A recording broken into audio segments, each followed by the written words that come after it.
Hello friends and welcome to Ravi Maja. और आज हम लोग बात करने वाले हैं कार्बन के बारे में, यानी कि कार्बन फिल्टर्स के बारे में। Can you here it? क्या आप सुन सकते हैं?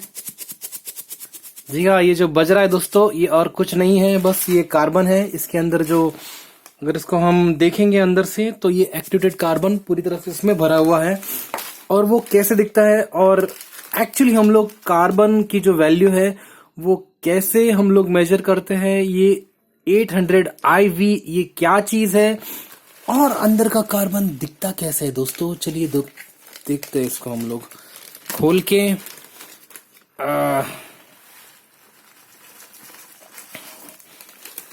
ये है कार्बन दोस्तों। क्वेश्चन नंबर 1, कार्बन बना किस चीज से है? तो दोस्तों, ये कार्बन बना होता है एक्टिवेटेड शेल्स ऑफ कोकोनट, जो होता है पूरी तरह से फूड ग्रेड। यानी कि ये कोयले से नहीं बना होता है, ये बना होता है जो हमारे नारियल के जो छिलके होते हैं, ऊपर के जो कवर्स होते हैं, उसको प्रोसेस करके ये कोल जो है ये बनाया जाता है। इसको आप सूंघ भी सकते हैं, आपको नारियल की खुशबू आएगी। जी हाँ, इसके वजह से दोस्तों आपके पानी के अंदर स्लाइटली आपको कोकोनट वाटर की टेस्ट भी आती है। तो वही एक सीक्रेट रीजन है कि क्यों आपके पानी में स्वीटनेस आती है या कोकोनट वाटर टेस्ट क्यों आती है। और इसका जो साइज होता है, ये चंक साइज जिसको हम लोग बोलते हैं, या फिर size of the carbon eventual छोटा भी हो सकता है, बड़ा भी हो सकता है, और फाइन पाउडर फॉर्म में भी हो सकता है। जहां तक मैं जानता हूं, जो पोस्ट कार्बन जहां पे होता है, या मिनरल कार्ट्रिज अगर हम लोग देखेंगे, मैं आपको मिनरल कार्ट्रिज दिखाता हूं। मिनरल कार्ट्रिज अगर हम देखेंगे, तो मिनरल कार्ट्रिज में जो भरा होता है, ये होता है पाउडर फॉर्म में, या फिर बहुत छोटे चंक्स होते हैं क्रिस्टल फॉर्म में के, जो कार्बन यूज होता है। तो कार्बन का बेनिफिट क्या होता है? सबसे पहला काम होता है कार्बन का, जो पानी में से जो हार्मफुल एलिमेंट्स है, क्लोरीन हो गया, फ्लोराइड्स हो गया, या फिर जो गंदी बदबू या स्मेल हो गया, और सेडिमेंट पार्टिकल्स हो गए, ये सबको सेपरेट करने का काम करता है ये कार्बन। तो ये बहुत ही कमाल की चीज है दोस्तों। और कार्बन की अगर हम लोग बात करें, तो इसको यूज करने के लिए हमें इसको एक बार वॉश करना जरूरी हो जाता है। तो क्योंकि अगर हम लोग वॉश नहीं करेंगे, तो इसमें से जो आप देख रहे हैं मेरे हाथ में जो कार्बन लग रहा है, जो फाइन कार्बन पार्टिकल्स है, वो पानी के साथ में आ जाते हैं, और पानी का कलर थोड़ा सा स्टार्टिंग में काला सा नजर आने लगता है। लेकिन अगर आप इसको वॉश करके यूज करेंगे तो उसको कोई दिक्कत नहीं है। और इसको जब हम लोग बात करते हैं आईवी के बारे में। तो आईवी क्या है दोस्तों? तो बहुत सारे लोग मुझे बोलते थे, अरे भाई कार्बन आईवी बोले तो ये जो साइज रहता है ना, कार्बन का टुकड़े का साइज रहता है ना, वो होता है। तो मैंने बोला सर आप थोड़ा डिटेल में बताइए क्या होता है। तो उनको भी वो बताने नहीं पॉसिबल हो रहा था। तो मैं आज आपको वो बात बताना चाहता हूँ कि एक्चुअल में कार्बन आईवी होता क्या है। तो carbon IV stands for iodine value of carbon.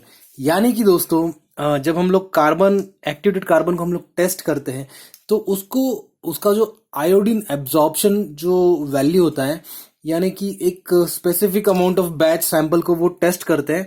और अगर उसने 800 वॉल्यूमेट्रिक आयोडीन को अगर उसने एब्जॉर्ब कर लिया, समझ लीजिए, वो कैलकुलेशन थोड़ा डिटेल में आपको बताना थोड़ा मुश्किल हो जाएगा, लेकिन मैं जस्ट एक आपको जनरल बोल रहा हूँ। 800 ग्राम्स या 800 ml आप पकड़ लीजिए। इसमें अगर हम लोग चेक करते हैं, तो आयोडीन को जितना एब्जॉर्ब करता है कार्बन, अगर वो 800 करेगा तो वो 800 IV हो जाएगा। वो 900 करेगा तो 900 IV हो जाएगा। 1100 IV तक भी कार्बन यूज होता है। तो लेकिन हम लोग एक कहते हैं कि जितना स्पेसिफिक जो अगर हम लोग यूज करें, तो 900 IV तक जो कार्बन होता है, that is very much good. बिल्कुल हाई क्वालिटी, हैवी क्वालिटी का जो हम लोग बोलते हैं 900 IV का, जो कोलिंडा ये सब फिल्टर्स में हम लोग देखने को मिलता है, जो होता है 900+ IV का। तो जो ए ग्रेड का जो कोल माना जाता है। और इसके अंदर दोस्तों, जैसे मैंने आपको कहा, एक्टिवेटेड कार्बन जो है बहुत सारी चीजों से बनता है। नेचुरली बनने वाली चीज है कोकोनट शेल्स, जिसमें से ये बनता है। अगर कोकोनट शेल का यूज करके बनाया हुआ कार्बन होगा, तो वो बिल्कुल फूड ग्रेड होता है, बॉडी को हार्मफुल नहीं होता है किसी भी तरीके से। अगर आप उसको कंज्यूम भी कर ले तो भी कोई दिक्कत नहीं होती है। और जानता हूं मैं, कोलिंडास के अंदर यही यूज होता है, बहुत सारे कंपनीज यही यूज करते हैं, मैन्युफैक्चरिंग कंपनीज यही यूज करते हैं। और दूसरी बात रही दोस्तों कार्बन के बारे में, तो ये एक ऐसा इंग्रेडिएंट है कि इसकी लाइफ होती है बिकॉज एब्जॉर्प्शन कर करके जो है ये आप पकड़ लीजिए कि 6 to 8,000 लीटर्स के बाद में ये एब्जॉर्ब करना छोड़ देता है, यानी कि पानी में से जो क्लोरीन होगा, आयोडीन होगा या फिर फ्लोराइड्स हो गए, फ्लोरीन होगा, वो एब्जॉर्ब करना छोड़ देता है बिकॉज उसका जो एब्जॉर्प्शन वैल्यू है वो फुलफिल हो जाता है और उसके अंदर और मॉलिक्यूलर स्पेस नहीं बचती है कि वो और उसको एब्जॉर्ब कर सके। तो इसीलिए दोस्तों इसमें हमें जरूरी ये हो जाता है कि इसको या तो आप 1 साल बाद में आप इसे रिप्लेस करते रहें।